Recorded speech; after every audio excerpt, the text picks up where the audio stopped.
Logan Pierce stood alone at the defense table while the judge's voice echoed through the courtroom like a door closing on his past. The will was valid. The estate, the land, the accounts, all of it went to his cousins. Logan, former Navy SEAL, decorated veteran, received nothing. Not even a personal note. Across the aisle, Bryce smirked while Lydia avoided eye contact, pretending discomfort she didn't feel. Logan had faced gunfire without flinching, but this quiet rejection hit deeper than any battlefield wound.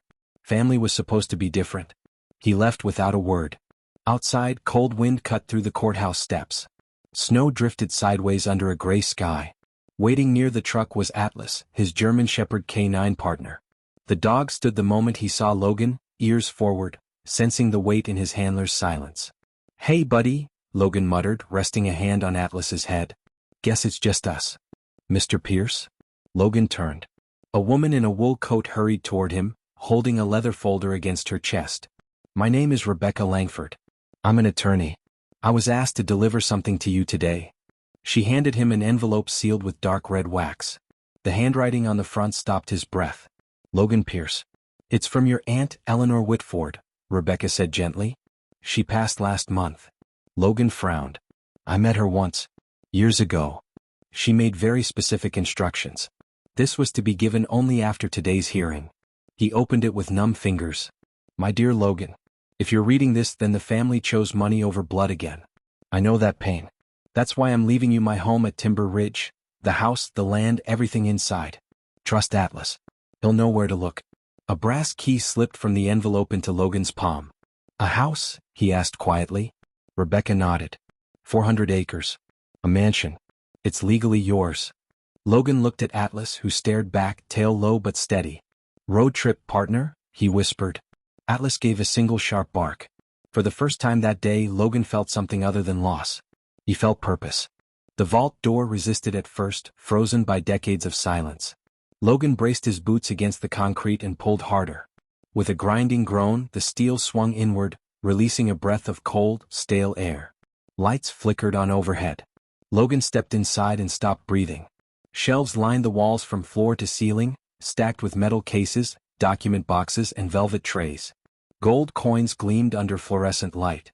Jewelry sets sparkled untouched by time. Filing cabinets carried labels by decade. In the center stood a long steel table with a leather binder resting on top. Logan opened it. Whitford Asset Inventory. Bearer bonds. Early stock certificates. Land deeds. Trust holdings.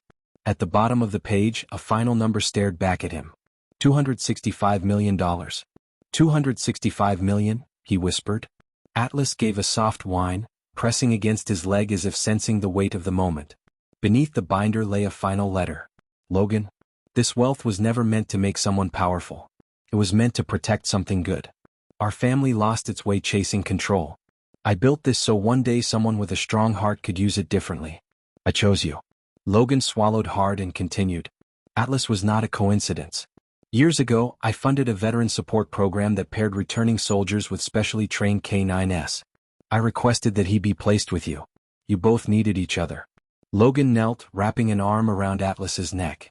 "You were part of this all along, huh?" he murmured.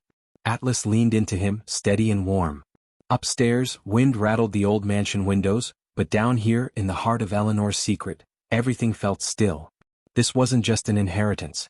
It was a mission.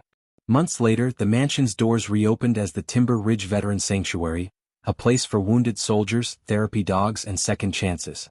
The fortune funded healing, not greed.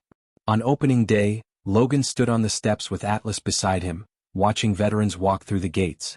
"They thought they buried you," he said quietly, looking back at the mansion. Atlas's tail wagged once. They were wrong. By the time Logan reached Timber Ridge, the storm had swallowed the mountains. Snow blasted sideways across the windshield, and the road vanished beneath white drifts.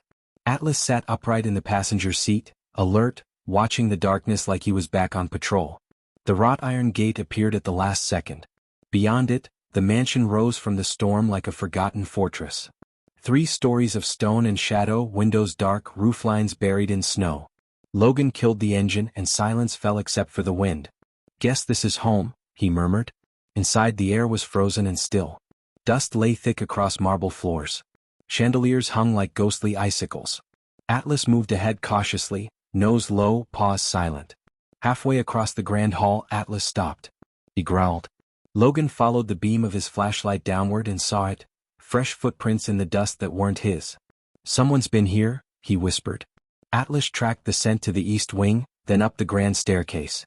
In the master bedroom, he went straight to an antique mirror and began pawing at the frame. "Easy boy." Clunk. The mirror shifted, revealing a narrow staircase hidden behind it.